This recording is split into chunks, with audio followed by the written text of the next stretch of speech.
बिस्मिल्लाहिर्रहमानिर्रहीम। अस्सलाम वालेकुम। ये वजह कैसे हम लोग उम्मीद करता हूँ कि आप लोग ठीक होगे, अल्लाह ताला आपको ठीक ही रखे। तो हम लोग जो है वो मैट्रिक का कंप्यूटर्स को हमने स्टार्ट कर लिया था। इसका एक लेक्चर हम लोगों ने अटेंड कर लिया था जिसके अंदर हमने सीखा था कि प्रोग्राम क्या होता है। मैंने आपको सबसे पहले प्रोग्राम की डेफिनेशन समझाई थी। उसके बाद फिर हमने प्रॉब्लम सॉल्विंग मेथड स्टेप्स को देखा कि कौन कौन सा स्टेप्स है, आपकी स्क्रीन के ऊपर आ भी रहे होंगे। और उसके अंदर से हमने अभी तक जब वो सिर्फ पहले स्टेप को स्टडी किया है और उसका नाम है आपके पास प्रॉब्लम आइडेंटिफिकेशन, मतलब मसले की शिनाख्त करना। ठीक है, अब इसके हम बाकी स्टेप्स भी आज पढ़ते हैं। तो आप लोगों में से भी किसी बच्चे ने सब्सक्राइब नहीं किया तो उसे सब्सक्राइब कर दीजिए चैनल को और शेयर जरूर कीजिए ताकि बाकी लोगों तक भी पहुंचे। और आपके पास साइड पे बेल आइकन आ रहा होगा, उसको जरूर प्रेस कीजिए ताकि हर नए आने वाले लेक्चर्स आपको फौरन पहुंचे, उसकी नोटिफिकेशन आपको जल्दी पहुंच जाए। तो अब ऐसा है कि हम लोगों ने लास्ट टाइम प्रॉब्लम आइडेंटिफिकेशन में क्या किया था। हम लोगों ने प्रॉब्लम आइडेंटिफिकेशन में मसले का तयन किया था कि एक्चुअली प्रॉब्लम है क्या। तो हमने इसकी डेली लाइफ की एग्जांपल ली थी कि भाई लेट्स सपोज हमारे घर में गेस्ट आ रहे हैं, तो हम लोग जब वो खाना बनाना एक प्रॉब्लम है, इस चीज़ को हम सोल्व करने लगे हैं और हम लोगों ने डिसाइड किया था कि हम लोग बिरयानी बनाएंगे चिकन की, और इसके साथ साथ हम लोग जब गाजर का हलवा स्वीट डिश के तौर पे बनाएंगे। ठीक है, तो अब हमारे पास जो नेक्स्ट स्टेप आ रहा है वो है आपके पास स्पेसिफाई रिक्वायरमेंट्स। स्पेसिफाई रिक्वायरमेंट्स का मतलब होता है जरूरियात की वजाहत करना। अब आपको प्रॉब्लम के बारे में पता चल गया है कि भाई ये मसला है, ठीक है। अब आपने उसको सोल्व करने के लिए जिन जिन चीजों की जरूरत पड़ेगी ना, वो अब आपको इसकी लिस्ट बनानी होगी। ठीक है, यानी कि जो रिक्वायरमेंट्स है उस प्रॉब्लम को सोल्व करने के लिए उसकी एक लिस्ट, एक डिटेल बता देना कि मुझे इस चीज को सोल्व करने के लिए ये भी चाहिए, ये भी चाहिए, ये भी चाहिए, ये भी चाहिए। तो उन टूल्स के बारे में वो आपको यहाँ पे जिक्र करना होगा, लिखना होगा, बताना होगा, मेंशन करना होगा, जाहिर करना होगा। ठीक है, लेकिन बहुत सारे लोगों को इसको एक्सप्रेस ही नहीं करना आता क्योंकि उनको पता ही नहीं कि इस प्रॉब्लम को कैसे सोल्व किया जाएगा। तो जब उनको ये नहीं पता कि प्रॉब्लम को सोल्व कैसे होना है, तो जाहिर सी बात है फिर जब वो गलत, अगर उन्होंने उसके टूल्स लिख दिए, अगर उन्हें रिक्वायरमेंट्स को ही गलत लिख दिया, तो फिर उसको सोल्व क्या करेंगे। ठीक है, मिसाल के तौर पर हम लोगों ने डिसाइड किया था कि बिरयानी, चिकन बिरयानी बनानी है। अब उसको बनाने के लिए आपको आपको जो इंग्रेडिएंट्स आपको लिखने होंगे वो क्या क्या चाहिए। आपको चिकन चाहिए, आपको राइस चाहिए, आपको मसाला चाहिए, ऐसे ही है। अगर आप टिंडे और बताऊं वो भी उठा के लेके लो, बस बन गई बिरयानी। ठीक है ना भाई, इसकी रिक्वायरमेंट्स ये नहीं है, उसकी रिक्वायरमेंट्स को छोड़ थी। ठीक है, उसी तरीके से अब आपको जो है वो एक और डेली लाइफ की एग्जांपल देता हूँ। जब आप लोगों के प्रैक्टिकल्स होते हैं मैट्रिक और इंटर के इम्तहानात के बाद, तो खास तौर पे केमिस्ट्री, फिजिक्स और बायो के प्रैक्टिकल्स में तो होता ये है कि आपको क्वेश्चंस मिलते हैं कि दो क्वेश्चंस, उनमें से एक आपको एक प्रैक्टिकल करना होता है। अब आपने जौन सा भी प्रैक्टिकल जब सिलेक्ट किया, ठीक है, तो आपको एग्जामिनर को बताना पड़ता है और आपने आंसर शीट में उस प्रैक्टिकल के ऑपरेटर्स लिखने होते हैं, जो इंस्ट्रूमेंट्स उसके अंदर इस्तेमाल होने होते हैं। ठीक है, ऐसे अब आपने जो आपने वहां पे लिखे होंगे ऑपरेटर्स, तो उसके मुताबिक क्या होगा, आपको जो है वो एग्जामिनर आपको ऑपरेटर्स आपको प्रोवाइड करेगा। अब देखें जरा यहाँ पे, अगर आप लोगों ने गलत ऑपरेटर्स लिखा तो एग्जामिनर आपको गलत ऑपरेटर्स देगा, वो आपको ये नहीं बताएगा कि ये गलत है, क्योंकि अब आपने जो उसको बताओगे उसके मुताबिक उसको आपको ऑपरेटर्स प्रोवाइड कर देगा। तो इसका मतलब क्या हुआ कि अगर आपने गलत ऑपरेटर्स लिखा तो आप उसको सोल्व क्या करोगे, तो वहीं से आपके मार्क्स डिटेक्ट हो जाएंगे। तो यहाँ से हमें ये समझ आती है कि जरूरियात को बहुत अच्छे तरीके से वजाहत करना चाहिए और उसको प्रॉपर तरीके से बताना चाहिए कि अगर आपको उसको रिक्वायरमेंट्स के बारे में नहीं पता होगा तो आप उसको सोल्व क्या करेंगे। ठीक है, तो नेक्स्ट अब हम जो है वो इस चीज को जरा बुक के ऊपर से भी देख लेते हैं। वो क्या चीज है, अगर आप पेज नंबर जो है वो 1 निकालिए, उसके अंदर आप देखें क्या लिखा हुआ, स्पेसिफाई रिक्वायरमेंट्स। ठीक है, तो कहते हैं कि most of the user can not explain their exact software requirements के बहुत सारे यूजर तो ऐसे होते हैं कि जो कि अपने रिक्वायरमेंट्स को ही नहीं बता सकते। ठीक है ना, उससे क्या होगा, they are uncertain about what they want to with the software, यानी कि उनको यकीन ही नहीं होगा, उनको इस बारे में पता ही नहीं होगा कि मुझे अपने सॉफ्टवेयर के साथ करना क्या है। तो जब उनको यही नहीं पता तो बस सोल्यूशन हो गया, ऐसे तो नहीं होगा ना। ठीक है, सो दे appear with a vague set of requirements in the mind which may lead to a wrong solution. तो उनके माइंड में, उनके दिमाग में एक गलत सा, एक गैर यकीनी सा सेट आ जाएगा कि भाई मैं अपने इस प्रॉब्लम को सॉल्व करने के लिए ये टूल चाहिए। मिसाल के तौर पर अगर आपने एक दीवार खड़ी करनी है तो दीवार के लिए आपको ईंटें चाहिए, उसके मुताबिक आपको सीमेंट चाहिए, उसके मुताबिक अगर आपको टूल चाहिए, ठीक है, अगर आप वहाँ पे आरी ले आए, हथौड़ा ले आए, तो उसके मुताबिक अगर आपके पास टूल्स ना आए तो फिर आप उस चीज़ को कंप्लीट नहीं कर सकते, आप अपनी प्रॉब्लम के सोल्यूशन तक ही नहीं जा सकते। उसका हो सकता है कि पहला स्टेप ही ना सोल्व करें क्योंकि आपने उसके टूल्स ही गलत लिख दिए। क्लियर। और नेक्स्ट अब आपको कहते हैं this stage demands to make clear the users requirement so that a proper solution could be suggested. तो इस स्टेज के अंदर आपको प्रॉपर तरीके से रिक्वायरमेंट्स के बारे में बताना चाहिए ताकि हम अच्छे तरीके से एक सोल्यूशन तक जा सके। This stage involves the formation of requirements documents which describe the features the system is expected to provide. ठीक है, अब यहाँ तक इसको मार्क कर लीजिए और इस स्टेप के अंदर आपको जो है वो अपने डॉक्यूमेंट के रिक्वायरमेंट्स के बारे में लिखना होगा ताकि आप एक प्रॉपर सोल्यूशन तक पहुंच जाए। ठीक है, तो नेक्स्ट अब आपके पास आ रहा है एनालाइज द प्रॉब्लम, के मसले का तज्जिया करना। इसके अंदर क्या होता है?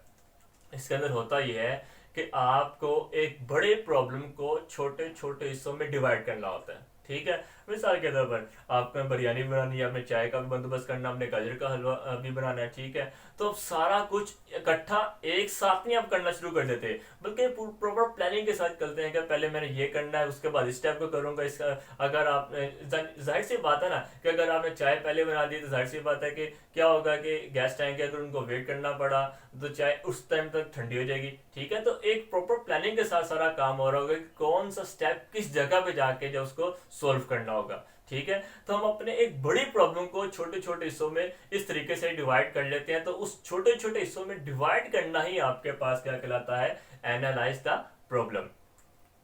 तो अब अगर इसका एक और एग्जांपल लूँ आपके सामने, तो जिस तरीके से अगर हम जब हमको होमवर्क डायरी मिलती है तो आपको पता है कि उसके अंदर इस्लामियात, उर्दू, इंग्लिश, पाक studies, chemistry, physics, bio, computer, math सब काम मिले होते हैं। तो जब आप घर जाकर उसकी डायरी को देखते हैं तो एकदम डर जाते हैं कि भाई ये क्या, इतने सारे काम मैं करूंगा। ठीक है, वो एक जिन बन के होमवर्क आपके सामने खड़ा होता है, मुंह चढ़ा रहा होता है आपको, भाई मुझे करो।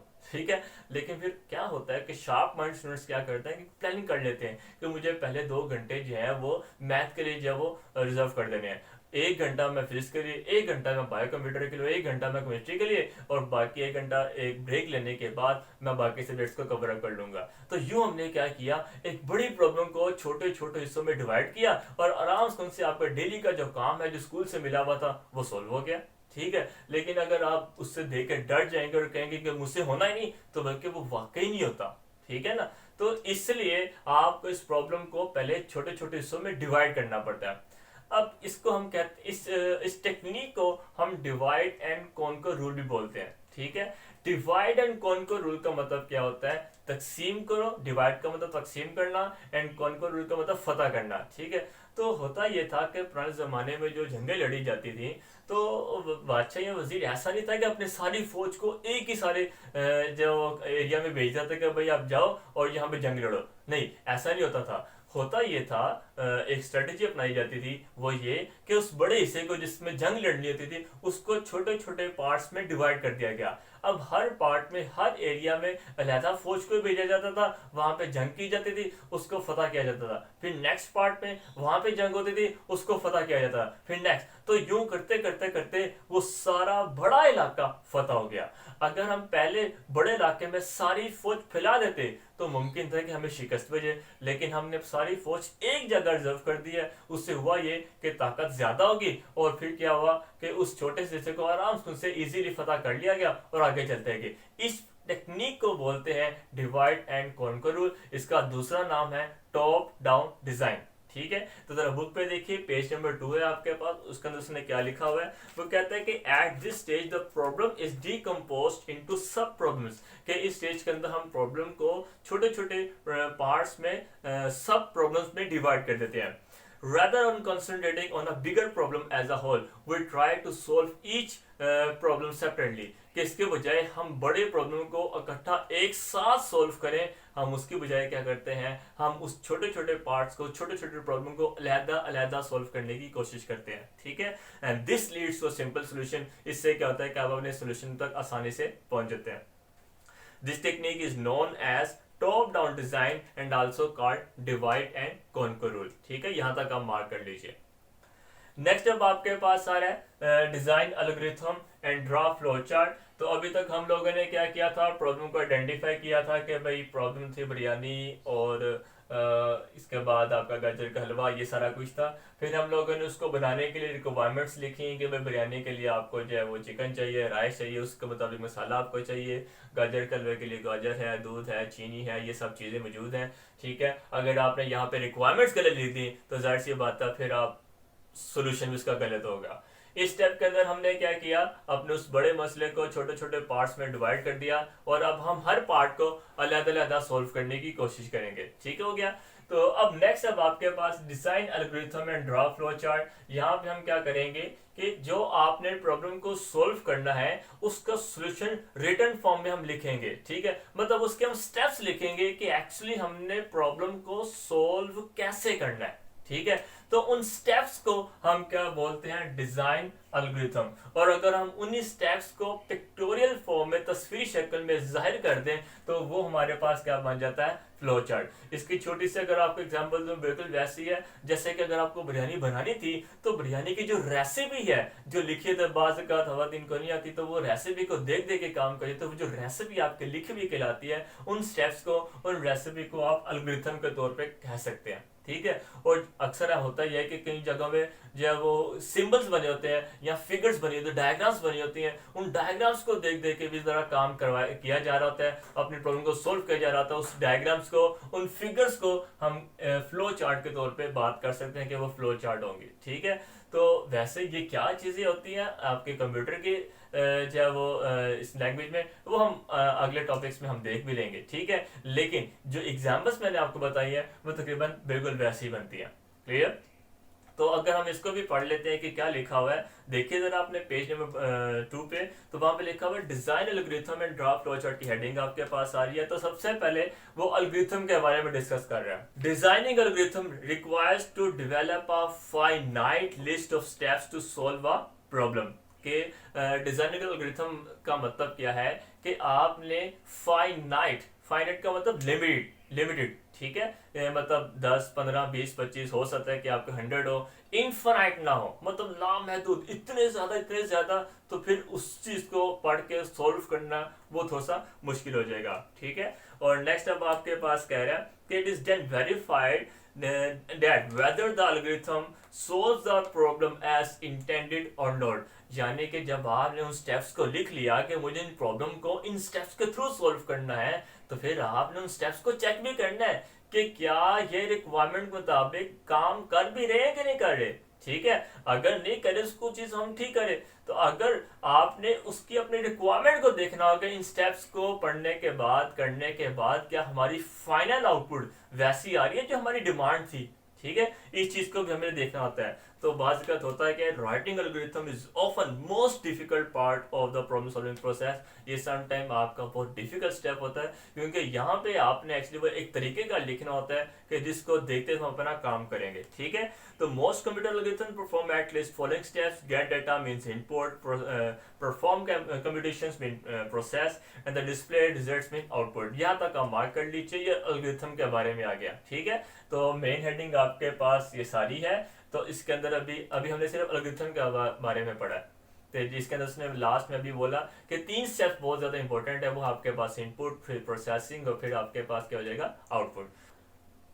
नेक्स्ट अब आप अगला पैराग्राफ छोड़ दीजिए, उस अगले लाइन पे आपके पास प्रोग्राम की डेफिनेशन आ रही होगी जो हमने पिछले लेक्चर के स्टार्ट में पढ़ी थी। वो ये, a program is a set of instructions given to computer to solve a specific problem is called program. तो यहाँ तक आपकी प्रोग्राम, ये इसकी सब हेडिंग आ जाएगी इसी हेडिंग के अंदर। नेक्स्ट अब आपके पास एक और सब हेडिंग आएगी डेस्क टेकिंग की, और वो आपके पास क्या लिखा हुआ है, desk taking is process of carefully observing the working of an algorithm on the paper for some text data. यहाँ तक आप मार्क कर लीजिए डेस्क चेकिंग की जो आपके पास डेफिनेशन है। यानी कि यहाँ पे ये कह रहा है कि ये जो अभी मैंने आपको बोला भी था कि हर स्टेप्स को चेक करना, तो हर स्टेप को बारी बारी जो अपने पेपर के ऊपर लिखा होगा उसको चेक करना और दिमाग में, अपने ब्रेन में उसको चलाना कि भाई इसकी आउटपुट ऐसे निकलेगी, इस चीज को बोलते हैं डेस्क चेकिंग, कि यहाँ पे हम एक्चुअली अपने स्टेप्स को चेक कर रहे होते हैं कि क्या हमारी उस जरूरत को पूरा भी कर रहा है या नहीं। ठीक है, नेक्स्ट अब आपके पास इसकी एक और सब हेडिंग आ जाएगी, ड्रॉ द फ्लो चार्ट। ठीक है, तो design algorithm and draw flow chart ही आपके पास मेन हेडिंग है, और बाकी सारा कुछ इसके अंदर ही आ रहा होगा। तो जो अगली सब heading draw the flow chart, उसके अंदर भी हम देख लें क्या लिखा हुआ है। After designing the algorithm, algorithm को डिजाइन करने के बाद the next step is to draw a flow chart. अगला स्टेप होता है कि फ्लो चार्ट को ड्रॉ करना। Flowchart in fact maps the algorithm to a pictorial representation which helps in understanding the flow of control and data in the algorithm। यहाँ तक हम mark कर लीजिए। फ्लो चार्ट क्या करता है कि एक्चुअली आपके एल्गोरिथम जो अपने स्टेप्स लिखे होते हैं उसी का मैप एक होता है, कि उसी का एक नक्शा होता है कि जिसको देख के हम अपनी प्रॉब्लम को आसानी से समझ जाते हैं। होता यह है कि समटाइम्स स्टेप्स को पढ़ना थोड़ा सा मुश्किल लगता है, उसमें एम्बिग्युइटी पैदा होती है, बोरियत होती है कि भाई इस सारा देख के आप थोड़ा सा उसको कहेंगे कि अभी मुझे नहीं पढ़ना। लेकिन अगर हम उसको फिगर्स में कन्वर्ट कर दें, ड्राइंग में कन्वर्ट करते हैं, तो उस मैप में कन्वर्ट करते हैं, तो उसको देख के ही हम एक्चुअली प्रॉब्लम के सोल्यूशन तक पहुंच जाते हैं। ये जरा बहुत ज़्यादा फायदा होता है फ्लो चार्ट का। बिल्कुल वैसे ही है कि जैसे कि अगर आपने किसी बिल्डिंग की कंस्ट्रक्शन करनी है, तो कंस्ट्रक्शन के लिए आप अगर कोई कंडीशंस हैं आप पहले लिख दें कि भाई इस एरिया के अंदर, इस प्लॉट के ऊपर आपने जब वो घर बनाना है या फ्लैट बनाना है, जो भी आपने करना होगा ये आप लिखते हुए, ठीक है, रिटन फॉर्म में। और इसके अंदर ऐसे इतने रूम्स होने चाहिए, इतने बेडरूम है, इतने वॉशरूम्स हैं, इतने आपके पास जब टीवी लॉन्च ऐसे होगा, इसका साइज होगा, इतनी विंडोज होनी चाहिए, कहाँ कहाँ पे विंडो होगी, कहाँ कहाँ पे जब कौन सी चीज़ कैसे होगी, उसका जब इंटीरियर कैसे होगा, उसके अंदर वाला स्ट्रक्चर, उसका अंदर वाला डिज़ाइन कैसा होगा, उसका एक्सटीरियर, उसका ये सारा कुछ आपने जो है वो रिटन फॉर्म में लिख दिया। ठीक है, हो सकता है कि वो 2-3 पेजेस का हो। और दूसरी तरफ अगर हम उसका एक मैप बना दें, एक नक्शा बना दें, उस मैप को देख के आसानी से एक ही पेज पे समझ आ जाएगी कि एक्चुअली यहाँ पे क्या हो रहा है, क्या बन रहा है। ठीक है, कितनी टाइप्स का बन रहा होगा, ये बात समझ आई। तो ये फर्क है आपके पास एल्गोरिथम में और आपके पास फ्लो चार्ट के अंदर। ठीक है, तो उम्मीद करता हूँ कि आपको लेक्चर जब पसंद आया होगा तो ज़रूर मुझे सब्सक्राइब कीजिए इस चैनल को, और इसके साथ साथ शेयर कीजिए और बेल आइकन को ज़रूर प्रेस कर लीजिएगा। आज के लिए मैं इजाज़त चाहता हूँ। अल्लाह हाफिज़।